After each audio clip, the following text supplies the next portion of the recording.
মোহাম্মদ ইউনূস কি স্বৈরাচারী? ব্যক্তিগতভাবে আমার মনে হয় এই মুহূর্তে অশান্তির জন্য আর ন্যাকামির জন্য যদি নোবেল পুরস্কার থাকে তাহলে অবশ্যই ইউনূস মিয়াকে দিয়ে দেওয়া উচিত।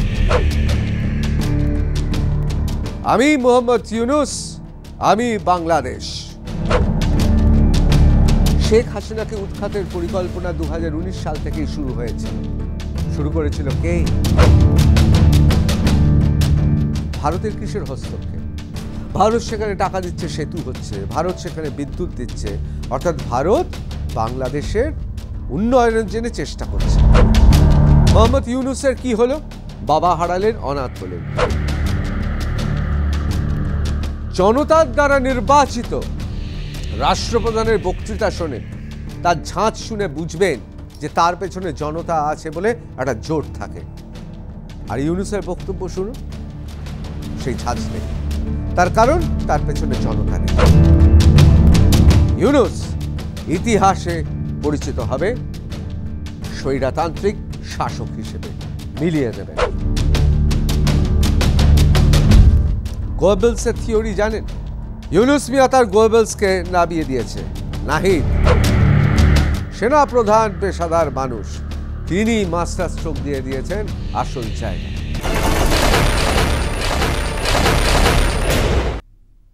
মোহাম্মদ ইউনূস কি স্বৈরাচারী, মানে ডিক্টেটর বা অটোক্র্যাট? আজকে এই নিয়ে আমরা আলোচনা করব। যারা আপনারা চার্লি চ্যাপলিনের দ্য গ্রেট ডিক্টেটর দেখেছেন বা যারা দেখেননি তারা অবশ্যই আরও একবার দেখে নেবেন। সমস্ত গুণাগুণ একজন ডিক্টেটরের থাকা উচিত, সবই রয়েছে এই ইউনূস মিয়ার। কেন বলছি? তার কারণ প্রথমত তিনি জনতার অর্থাৎ জনতার দরবারে পরীক্ষিত নন। নোবেল পুরস্কারটা যেমন এদিক ওদিক থেকে বলে কয়ে পাওয়া, ঠিক সেই রকমভাবে তিনি অনির্বাচিত রাষ্ট্রপ্রধান হয়ে টুপ করে বসে পড়েছেন অগাস্ট মাসে, ঝোপ বুঝে কোপ মেরে একেবারে বাংলাদেশের মসনদে। এবং তিনি যে কাজগুলো করে চলেছেন তাতে এ বিষয়ে কোনো সন্দেহ নেই, এই লোকটি আসলে বেজায় স্বৈরতান্ত্রিক। কেন বলছি, কিভাবে বলছি, কোন যুক্তিতে বলছি, আপনাদের আজকে বোঝাবো। আমি ঋতব্রত ভট্টাচার্য, শুরু করছি রণক্ষেত্র। মোহাম্মদ ইউনূস, আপনারা যদি তার ডক্টরেট থিসিসটা দেখেন তাহলে একবার চোখ বুলিয়ে নেবেন, আপনারা বুঝতে পারবেন। বিশেষ করে যারা এই বিষয়ে বিশেষজ্ঞ তারা জানেন যে কোথা থেকে টুকে এবং কোথাকার কেস স্টাডি নিয়ে সুন্দর করে গুছিয়ে তিনি আজকে ডক্টর। নোবেল পুরস্কারের ব্যাপারে একাধিক প্রশ্ন আছে। শান্তির জন্য নোবেল পুরস্কার পেয়েছেন। ব্যক্তিগতভাবে আমার মনে হয় এই মুহূর্তে অশান্তির জন্য আর ন্যাকামির জন্য যদি নোবেল পুরস্কার থাকে তাহলে অবশ্যই ইউনূস মিয়াকে দিয়ে দেওয়া উচিত। কি শান্তি করেছেন? সুদীপ্ত সেন সারদা মামলায় তিনি আপাতত জেলে পড়ছেন, অথচ আরেকজন চিটফান্ডের মালিক, গ্রামীণ ব্যাংক নামক চিটফান্ড, সেই চিটফান্ড সহজ শর্তে ঋণ দেওয়ার নামে যেভাবে নিষ্পেষিত করেছে বাংলাদেশের সাধারণ মানুষকে, সে আজকে নোবেল জয়ী। আসলে নোবেল পুরস্কার ইতিহাস দেখলেও দেখবেন যে অনেক সময় অনেক গুণী মানুষ নোবেল পুরস্কার পাননি। আমি তো এ থেকে শুরু করে জেড অব্দি এরকম নাম বলতে পারি। অবশ্যই মার্সেল প্রুস্ট বা এরকম আরও অনেকের নাম রয়েছে যারা নোবেল পুরস্কারই পাননি। আবার এরকমও অনেকে রয়েছেন যারা নোবেল পুরস্কার পেয়ে গিয়েছেন, যাদের মহাকালের কোষ্ঠী বিচারে যারা অপাংথেয় হয়ে রয়েছে। যেমন ফরাসি দেশের সেই প্রথম কবি যিনি নোবেল পুরস্কার পেয়েছেন, ফরাসি দেশের কোথাও তার কবিতা পড়ানো হয় না, তার কারণ কবি হিসেবে তিনি কিছুই নয়। আসলে রাজ অনুকূল্যে কবিতা লিখে তিনি পুরস্কার পেয়েছেন। ঠিক সেরকম ক্লিন্টনদের অর্থাৎ বিল ক্লিন্টনদের ফাউন্ডেশনে সেলসম্যান বলে কয়ে একে ওকে বলে পিআর করে নোবেল পুরস্কার পেয়ে গেছেন। অবশ্য সেটাও কৃতিত্বের। পিআর করে একটা লোক কোথায় পৌঁছাতে পারে তার অনন্য সাধারণ নজির যদি কেউ গড়ে থাকে তাহলে ইউনূস। দেখুন, এসব ব্যাপারে আমাদের আপত্তি নেই, এসব ব্যাপারে আপত্তি নেই। আমি নিজে সাংবাদিক হিসেবে ডক্টর মোহাম্মদ ইউনূসের আমি সাক্ষাৎকার নিয়েছিলাম, দীর্ঘ সাক্ষাৎকার। কথা বলেন চমৎকার, এবং তার মুখের ভাবভঙ্গি দেখলে মনে হয় ভাজা মাছটি উল্টে খেতে জানেন না, অথচ তিনি স্বৈরাচারী, অর্থাৎ জনগণের ধার ধারেন না। স্বৈরাচারের প্রথম অর্থ বা প্রথম শর্ত যে ক্ষমতায় টিকে থাকা, ক্ষমতার জন্য তারা সব পারে। মুসোলিনিকে দেখেননি, হিটলারকে দেখেননি, এমনকি নিজের কাছের লোককে যখন তখন ঝেড়ে ফেলতে পারে, ঠিক তাই করেছে। একটা বাচ্চা নাহিদ, হাট্টাকাট্টা জোয়ান, তাকে বুঝিয়েছেন, ভাই তুমি উপদেষ্টা পদ ছেড়ে দাও, যাও গিয়ে এনসিপি করো, একটা নতুন পার্টি করো, আর আমি তো আছি। আসলে ততদিন তিনি ক্ষমতায় থাকবেন যতদিন না বুঝতে পাচ্ছেন যে জল গরম হচ্ছে। এ জল কোন জল? এ জল হচ্ছে বাংলাদেশে নির্বাচন হলে তার বা তার ঘনিষ্ঠদের পার্টি যতদিন না জিততে পাচ্ছেন ততদিন তার মসনদ ছাড়ার কোনো অভিপ্রায় ছিল না। কিন্তু মুশকিলটা হলো দেশে এবং বিদেশে একঘরে হয়ে পড়ছেন ক্রমশ। দেশের অর্থনীতির কোনো পরিবর্তন আসেনি, দেশের সামান্য কিছু মানুষ তারা প্রচুর খাচ্ছেন, আর দেশের মানুষ যারা সাধারণ মানুষ তারা কাঁদছেন। অর্থনীতি চুরমার, পুলিশ প্রশাসন অন্যান্য এজেন্সি কাজ করতে পারছে না, সাধারণ কাজকর্ম ধীরে ধীরে আটকে যাচ্ছে। অন্যদিকে বহির্বিশ্বের সঙ্গে সম্পর্ক ক্রমশ এত খারাপ হচ্ছে যে প্রায় একঘরে হয়ে পড়েছে বাংলাদেশ। ইনি কি করছেন? শর্ত 2, স্বৈরতান্ত্রিক শাসন ব্যবস্থা এবং স্বৈরাচারী রাজার হালে ঘুরে বেড়াচ্ছেন দেশে দেশে। ভাবতে পারছেন 9টি মাসে 9টি সফর দেখাবো। এবং সবচেয়ে আশ্চর্য বিষয়, যেখানে যেখানে গিয়েছেন সেখানে সেখানে, সেটা ইউনাইটেড স্টেটস হতে পারে, সেটা আজারবাইজান হতে পারে, ইজিপ্ট হতে পারে, সুইজারল্যান্ড হতে পারে, ইউনাইটেড আরব এমিরেটস হতে পারে, চায়না হতে পারে, থাইল্যান্ড হতে পারে, কাতার হতে পারে, ভ্যাটিকান সিটি হতে পারে। ভারতের মাননীয় প্রধানমন্ত্রী নরেন্দ্র মোদীর সঙ্গে বৈঠক করেছেন বিমস্টেকে। সঙ্গে সঙ্গে তারপর কি হলো? ভারতের সঙ্গে স্থল বন্দর থেকে শুরু করে বিভিন্ন বাণিজ্যিক সম্পর্ক ছিন্ন হয়ে গেল। এই যে দেখাচ্ছি যে দেশগুলো, বেশিরভাগ দেশ হয় ভিসা নিষেধাজ্ঞা জারি করেছে অথবা কঠোর করেছে, এমনভাবে কঠোর করেছে যা নিষেধাজ্ঞা জারির মতোই শক্তিশালী। সুতরাং নিজে একের পর এক ঘুরে বেরিয়েছেন, নিউ ইয়র্কে গেছেন, বাকুতে গেছেন, কায়রোতে গেছেন, দাভোসে গেছে, দুবাইতে গেছে, ব্যাংককে গেছে, দোহাতে গেছে, ভ্যাটিকান সিটিতে গেছে। অর্থাৎ যা আমন্ত্রণ পেয়েছে চলে গেছে, যা আমন্ত্রণ পেয়েছেন। তার কারণটা হচ্ছে স্বৈরাচারীরা তারা নিজের প্রচার ভালোবাসেন এবং গোটা পৃথিবী জুড়ে তারা প্রচার করতে চায় যে দেখো আমি বাংলাদেশ, আমি মোহাম্মদ ইউনূস, আমি বাংলাদেশ। এই সদম্য প্রচার সবাই চায়, সমস্ত স্বৈরাচারী শাসক চায়। এবার চলে আসি, এই স্বৈরাচারী শাসক ক্ষমতায় এলো কি করে? আমার কথা নয়, ভারতের কোনো সংবাদপত্রের কথা নয়, দৈনিক ইত্তেফাক প্রথম সারির বাংলাদেশের সংবাদপত্র কি লিখছে? 5 বছর আগে যুক্তরাষ্ট্রে হাসিনার পতনের প্লট তৈরি করা হয়। Ittefaq digital desk. The Sunday guardian তাদের এক প্রতিবেদনে জানিয়েছে শেখ হাসিনাকে উৎখাতের পরিকল্পনা 2019 সাল থেকেই শুরু হয়েছিল। শুরু করেছিল কে? ইউনূস মিয়া। এই প্রতিবেদনের শিরোনাম ছিল documents show US set in motion plan to oust Hasina, অর্থাৎ হাসিনাকে উচ্ছেদ করার। তারা উল্লেখ করেছে কিছু নথি পর্যালোচনার মাধ্যমে দেখা গেছে যুক্তরাষ্ট্রে 2019 সালের প্রথম দিক থেকেই হাসিনাকে অপসারণের পরিকল্পনা করে আসছে। এই নথিগুলোর উপর ভিত্তি করে বলা যায় যে মার্কিন যুক্তরাষ্ট্রের সরকারি অর্থায়নে পরিচালিত কিছু সংস্থা এই পরিকল্পনা বাস্তবায়নের দায়িত্ব নেয়।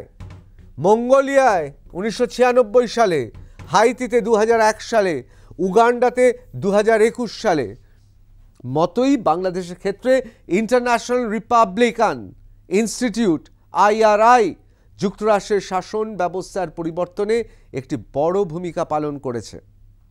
অর্থাৎ দেশে দেশে এইভাবে মার্কিনীরা তাদের নিজেদের লোক বসিয়েছে।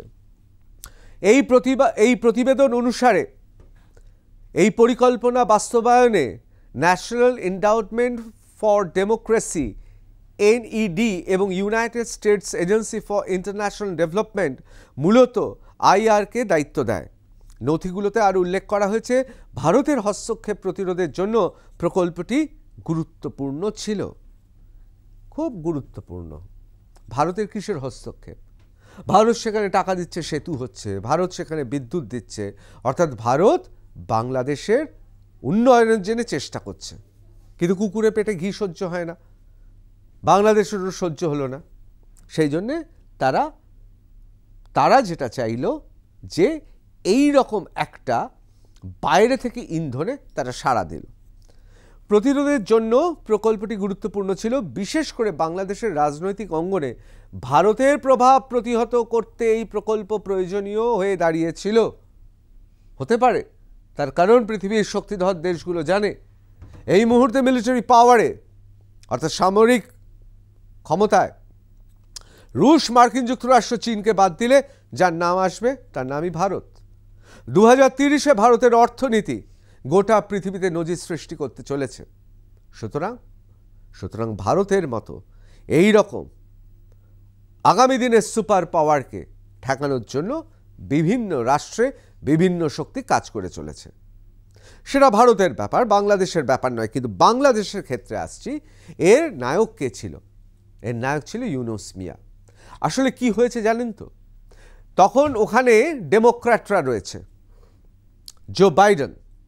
এবার জো বাইডেন প্রেসিডেন্ট হতে পারলেন না, না হলেন তার দলের কেউ। হয়ে গেল কে? হয়ে গেল স্বয়ং ডোনাল্ড ট্রাম্প, রিপাবলিকান। এবার মোহাম্মদ ইউনুসের কি হলো? বাবা হারালেন, অনাথ হলেন। জো বাইডেন নেই। তারই এতদিনকার যে স্বপ্ন ভেবেছিল সফল হয়ে যাবে, জো বাইডেন বা ডেমোক্র্যাটরা বসবে, পথ পুরো সুগম। নিজে এমনিতেই ক্লিন্টন ফাউন্ডেশনের চাকর বাকর, দীর্ঘদিন ধরে সেখানে চাকরগিরি করেছে। সুতরাং মনিবরা রয়েছে, আমার ভয় কি? এবার ব্যাস, মালিক বদলে গেল। আর ডোনাল্ড ট্রাম্প নথিপত্র বার করলো, করে বুঝে গেল এ তো পুরো ডেমোক্র্যাটদের জন্য খেটেছে, আমার বিরুদ্ধে অর্থ দিয়েছে। ব্যাস, ডোনাল্ড ট্রাম্প জানেন কীরকম মানুষ, বলল ভাই তোমার সঙ্গে নেই, নিজের পথ নিজে দেখো।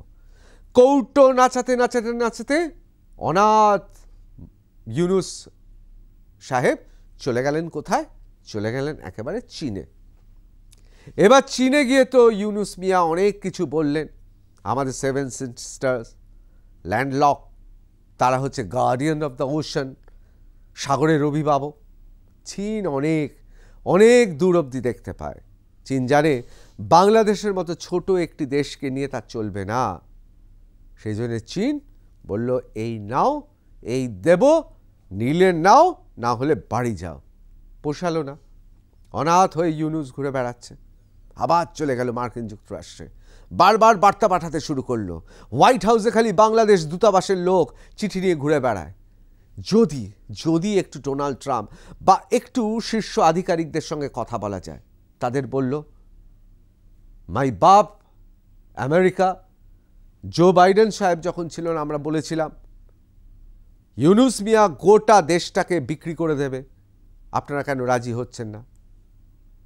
তখন বলে, ঠিক আছে, তুমি পুরনো চাকর, সে তুমি রিপাবলিকান না ডেমোক্র্যাট দেখছি না, দেশের স্বার্থে তুমি আমাদের পুরনো চাকর, দেশটাকে পুরো বিক্রি করে দেবে, ঠিক আছে, ব্যাস।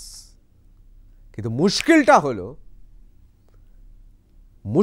হলো খোদ নিজের দেশে ক্রমশ একঘরে হয়ে পড়ছে এই মোহাম্মদ ইউনুস। আর তাতে কি হলো? তাতে যেটা হলো তাকে আরও ব্যবসা দেখাতে হবে। লোকে তো প্রশ্ন তুলছে, লোকে তো প্রশ্ন তুলছে যে কি করছো, ব্যাস ফ্রান্সের কাছে চলে গেল। French president Macron snubs Bangladesh Yunus forcing trip cancel. খুব ইচ্ছে ছিল এই গরমকালে, বাংলাদেশেও গরম, আমাদের ভারতে কলকাতাতেও গরম, ঠিক একই রকম গরম পার্শ্ববর্তী দেশে, একটু নিচে যাবে আর একটু ঠান্ডা, নিচ খুব সুন্দর জায়গা, একদম ছবির মতো সুন্দর জায়গায় গিয়ে একটু ফ্রেঞ্চ প্রেসিডেন্টের সঙ্গে বসবে।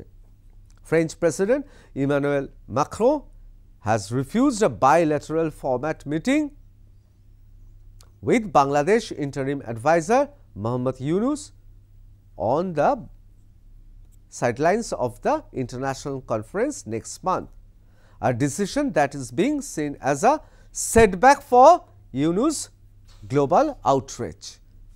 অর্থাৎ এই যে বাইরে সেলসম্যানের মতো ঘোড়া একদম নাকে ঝামা ঘষে দিল ফ্রান্স। আসল ব্যাপারটা হচ্ছে, সমস্ত দেশ তো জানে যে আসলে লোকটা জনতার দ্বারা নির্বাচিত নয়, টুপ করে এসে বসে পড়েছে, মানে ঝোপ বুঝে কোপ মেরেছে, ব্যাস সেজন্য পাত্তা দিচ্ছে না। আপনারা যদি সেটা খালেদা জিয়া হোক, সেটা শেখ হাসিনা হোক, জনতার দ্বারা নির্বাচিত রাষ্ট্রপ্রধানের বক্তৃতা শোনেন, তার ঝাঁজ শুনে বুঝবেন যে তার পেছনে জনতা আছে বলে একটা জোর থাকে। আর ইউনুসের বক্তব্য শুনুন, সেই ঝাঁজ নেই, তার কারণ তার পেছনে জনতা নেই।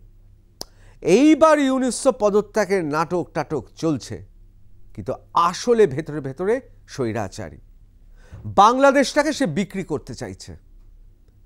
করতে চাইছে, মানুষের কাছে বলছে বাংলাদেশ বিক্রি আছে, শর্ত একটাই, আমি সিংহাসনে থাকব, আমৃত্যু আমি সিংহাসনে থাকব। অনেক চেষ্টা চলছে, সংবিধানটা পরিবর্তন করে দেওয়া, চেষ্টা চলছে রাষ্ট্রপতিকে সরিয়ে দেওয়া, এসবই চলছে। কিন্তু প্রশ্ন হচ্ছে বাংলাদেশে তাকে বসানো হয়েছিল কেন? স্বৈরাচারী আরও একটা নিদর্শন দিচ্ছি, তাকে বসানোর প্রাথমিক শর্ত একটাই শর্ত, তুমি বসে অন্তর্বর্তী সরকার পরিচালনা করো এবং সঙ্গে সঙ্গে তোমার একমাত্র কাজ যত দ্রুত সম্ভব এ দেশে অর্থাৎ বাংলাদেশে নির্বাচিত সরকার, জনগণের দ্বারা নির্বাচিত সরকার তৈরি করার ব্যবস্থা করো। কোনো রোডম্যাপ করেনি, কোনো কাজ করেনি, উল্টে কি বলছে, যাও শেখ মুজিবের অমুক বাড়ি ভাঙো, আমার টাকাতে এটা বদলাবো, টাকাতে এর ছবি থাকবে না, আরে টাকাতে যার ছবি থাকুক না, টাকাতে সাধারণ কোনো ছবি দাও, তোমাদের জাতীয় ফুল, জাতীয় ফল, জাতীয় কোনো সৌধের ছবি দাও। কি এসে গেল? না পারছে অর্থনীতি ঠিক করতে, না পারছে আভ্যন্তরীণ শৃঙ্খলা নিয়ে আসছে, না পারছে বৈদেশিক কোনো চুক্তি করতে, আসল কাজ যেটা সেটা তো করছেই না। আসলে এইভাবে ক্ষমতায় টিকে থাকার জন্য এবং এইভাবে মরিয়া হয়ে ক্ষমতায় থাকার জন্য এবং যখন যে কোনো সিদ্ধান্ত নিয়ে নেওয়ার জন্য ইউনুস ইতিহাসে পরিচিত হবে স্বৈরতান্ত্রিক শাসক হিসেবে, মিলিয়ে নেবেন। এখন প্রশ্ন হচ্ছে যে ক্ষমতা কি বদল হতে চলেছে? সাধারণত কি দেখা যায়, ভূমিকম্পের ঠিক আগে সবার আগে টের পায় কারা? ইঁদুররা। জাহাজ থেকে ইঁদুররা লাফিয়ে পড়ে। ঠিক সেই ঘটনাটাই কি ঘটছে? তার কারণ সেনাপ্রধান যিনি বাংলাদেশের, তিনি পেশাদার মানুষ, তিনি প্রশ্ন তুলেছেন যে ডিসেম্বরের মধ্যে নির্বাচন, আর সেই জন্যে এত নাটক করতে বাধ্য হচ্ছে শুধুমাত্র মানুষের মধ্যে ভাবাবেগ সঞ্চারিত করতে। গোয়েবলসের থিওরি জানেন? ইউনুস মিয়া তার গোয়েবলসকে নামিয়ে দিয়েছে, নাহিদ এনসিপির আহ্বায়ক, ওই ছোকরা নেমে পড়েছে ভাবাবেগ সঞ্চারিত করার জন্য। অনেকে বলছেন স্বৈরাচারী হিসেবে সেনা প্রধানকে খতম করার চেষ্টা করবে ইউনুস, আর সেনা প্রধানও সেরকম। দ্য ইকোনমিক টাইমস লিখছে, as Russian ships Rezanki, hero of the Russian Federation Aldar Saidanzov and Pashenga entered Bangladesh's maritime boundary on a 4-day visit, they were received by Bangladesh Navy ship BNS Khalid bin Walid. The development marked Bangladesh's attempt to diversify its military partnership in a bid to reduce its dependence on China. According to expert, চায়নায় গিয়ে ইউনুস মিয়া কৌটো নাচিয়েছিল না, তার anecdote এসে হাজির করেছে সেনাপ্রধান। রাশিয়ার রণতরী এই মুহূর্তে বাংলাদেশের সমুদ্রে ভিড়েছে। যে সমুদ্র নিয়ে এত গর্ব ইউনুস মিয়ার, গার্ডিয়ান অফ ওশান, অর্থাৎ তার অভিভাবকত্ব ঘুচিয়ে দেবে। এবং তার পাশাপাশি ছবিগুলো দেখুন, এই যে রণতরীর ছবি, Russian রণতরী। Less than a week after Bangladesh Army Chief General Waqar Uzzaman's trip to Moscow, 3 Russian Navy warships arrived at Chittagong port on Sunday on a rare visit, signaling the Bangladesh military's interest in looking beyond China. অর্থাৎ চায়নার দূরবীনে বাংলাদেশকে দেখেন আর সেনাপ্রধান। সুতরাং tit for tat, অর্থাৎ যেমন তুমি করবে তার জবাব দেব, তৈরি রয়েছে। 3 Russian warship dock at Chittagong following Bangladesh's army chief's Moscow trip. এই মস্কো ট্রিপে যখন গিয়েছিল সেনাপ্রধান, তখন টুক করে একজন এনএসএ অর্থাৎ ন্যাশনাল সিকিউরিটি অ্যাডভাইজার খলিরুলকে বসিয়ে দিয়েছিল নিজের লোককে। ভেবেছিল একটা মাস্টার স্ট্রোক দিলাম, কিন্তু সেনাপ্রধান পেশাদার মানুষ, তিনি মাস্টার স্ট্রোক দিয়ে দিয়েছেন আসল জায়গায়। অর্থাৎ কোনো পদে কাউকে বসাতে হয়নি, শুধু কটা রণতরী ভিড়িয়ে দিয়েছেন। রুশ রণতরী বাংলাদেশের সমুদ্র সীমানায়। সুতরাং কোন দিকে গড়াচ্ছে, সিভিল ওয়ার বা গৃহযুদ্ধ কি হবে, সেটাই এখন দেখার বিষয়। জয় হিন্দ।